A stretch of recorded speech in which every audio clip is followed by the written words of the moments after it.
My name is Danny Alvarado. I'm a technical support analyst here at Issuetrak, and today I'm going to be walking you through setting up a brand new report using our report writer tool in Issuetrak. So let's get started. Alright, let's get signed in. And here on the left hand side we will click on reports. And here we have what is called our report writer tool. So you have a basic overview of it. You have the reports, so all the reports that you've created so far. You can have descriptions for these reports, and they will, if you have a description set up for it, it'll show up here in this box. You have who these reports are being shared with, if you have that set up as well. You can set those up later on as I show you. You have your settings here on the right hand side under report writer. You can change all the base formats of all of the system default settings. Number of records per page, number of records displayed per page, and number of records returned. And you can make those changes normally. But for now, let's go ahead and get started and create a report. So we're going to click on New Report here at the top. Let's call this Traktip Report Example. Report title, we'll just put test, and we'll give it here. If we're going to go to share this with other users, you can share it either with everyone by typing --everyone --. This will cause all users to be able to see the report in their reports section, or you can share it with specific users as needed. Okay, let's just come up with a quick description here.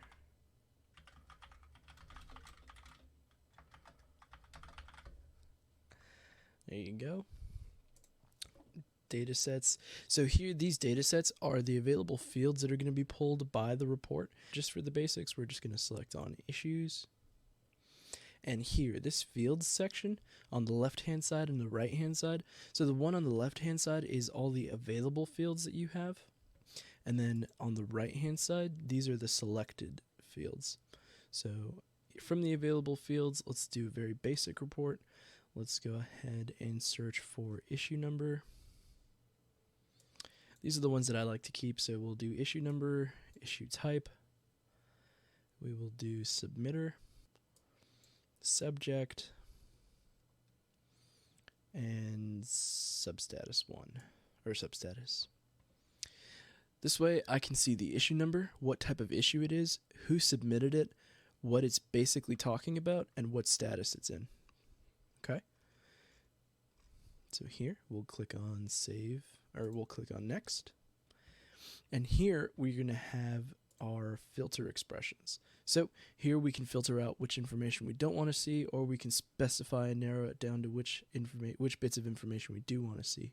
So let's say I want to see I want to get a report of all issues that are set to status closed. Right, let's see, I want to see all issues that have a status of closed. There's a pop-up window. If you click on the search button, you can click on closed and you'll hit update. Alright, and then we'll click on add. And as we can see, we have an active filter expression for letter A. Status is set to closed, and that is currently our filter that we've got on this field. So let's say you had a couple more. So let's say I said all issues that were set as closed and were submitted on, let's say, last year. So all closed issues last year. And as you can see here, we have filter logic A and B. So we have it set to where it is all issues that are status closed, as well as all issues that were submitted last year. So what we have next is sorting and grouping. Here you can grab your field. You can pick a specific field that you want to group the issues by. In this case, I want to keep it under issue type. This way, with issue type, we can come in here and set it to where it groups the issues in the report. When it outputs everything, it groups the issues by the issue type. And I want to keep that. And we'll keep a header and footer information here. And we'll keep it ascending order. That's perfect. So here, next, after we have our grouping, defaults, and formatting, you'll be able to come in here and change the default formats. You can even come in and change the column names as you would like. Typically, they're created to have the basic information that you put in it. So the fields that you grabbed from the previous page, you can this is what they're going to default to, but you can have it changed to something completely different if you'd like.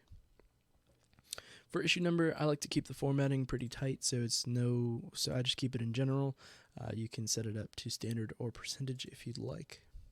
And then for issue type, because we're grouping by it, it's going to automatically do that here for us.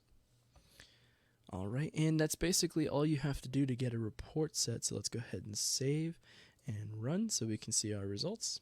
And as you can see here, our report worked. We have 16 records returned. We have the date that this was run, and we have here our reports. You can see that it's grouped by issue type, and you can see here. So I've had custom guitar builds, repair requests, and internal requests coming through here. And you can even see the substatus, the subject line, who submitted it, and the issue number as we had set it up. So the cool thing about this from here is that you can export this to Excel. You can export this to a comma-separated value spreadsheet. You can view it in full screen, but currently we're just going to leave it here as it is in the HTML. So let's go back to our report writer. So on the right-hand side here, we'll click on Reports. And let's find that report that we just created, Traktip report example.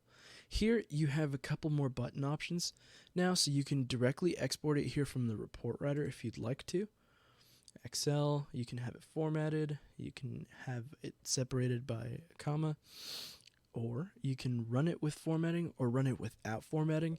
So for those of you who were with us before and had an older version of Issuetrak, when you click on this button here for run, that is basically like trying to go back and run a query like before you were using a more modern version of Issuetrak, or run with formatting is more the report side of it.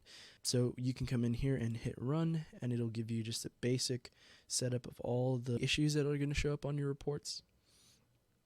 Or if we come back here and select the report again and we run it with formatting, we have that grouping like we intended it to.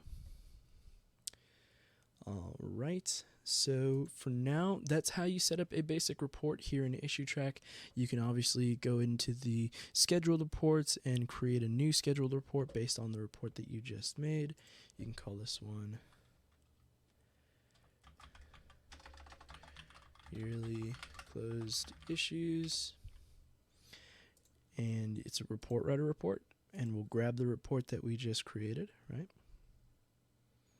So Traktip report example, and here you can select the output type. Typically we leave it as HTML so that when this sends, it'll send an email to the user. And so if you leave it as HTML, it'll show up just like we see it in the report writer here on the screen, or you can send it as a attachment with Excel or comma separated value spreadsheet. You can set it up to where it is hourly, daily, weekly, etc. So in this case, I'm going to set it up as annually, and we'll set it up to annually send me an email with the report information on April 1st. And we'll set it to end in the year 2125. Wonderful. And so the recipients, once you create it, it'll automatically be adding you, the creator of the report, as the recipient. If you want to go back and add additional users, you can do that after clicking the save button. Notify on error. So if there's a situation where the report does not go out for whatever reason, you can come in here and set yourself as the notify on error user by typing the username and then clicking on it.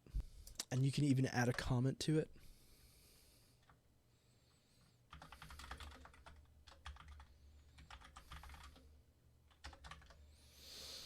All right, and you can save this report. And as you can see here, we're listing our scheduled reports, and here is that one that we just created, yearly closed issues, and we have a comment on it. Just turn on notifications, and we see here that this one is currently active. You can come back in here and click edit next to it and add the recipients as necessary. By clicking this add recipient button, a window will pop up where you can search by either user ID, or you can even add just an email address, which will cause which you can you can send it straight to an email address, but keep in mind that if you are sending it to an email address, there are no permissions being applied to it, so they can see everything that they want to see. Whereas if you had a user who had, let's say, a little bit more restricted view of the issues, it would be better to send it to them through the system, so that you can make sure that the permissions that you have in Issuetrak are being applied to what they see in the report itself. Otherwise, if you send it to an email, it's just going to be all the raw data there and no permissions applied to it. So that's basically it. We have our report here in the report writer field. You can come in here and make changes to it. You can edit this and drag over however many fields you would like. You can come in here and change the filtering logic, and if you hover over here, we have some examples that you can follow if you'd like. You can add or remove or change the sorting and grouping, make changes to the defaults formattings, and you can save it and run it however you would like. Thanks so much for watching. If you have any questions, obviously you can reach out to us here at support. We are happy to give you some advice and walk you through the process. If you have more of a complicated request and you feel like you need some time with our professional services team to walk through the process of maybe even changing the way that you do your reporting, or if you've been using reporting and just want to get a basic refresher on what's going on, you can email us at support@issuetrak.com or give us a call at 757-213-1351. Again, you can reach out to us and we're happy to help you out and walk you through the basics or get you to someone who can help you with more advanced information as well. So thanks so much for watching, and as always, happy tracking.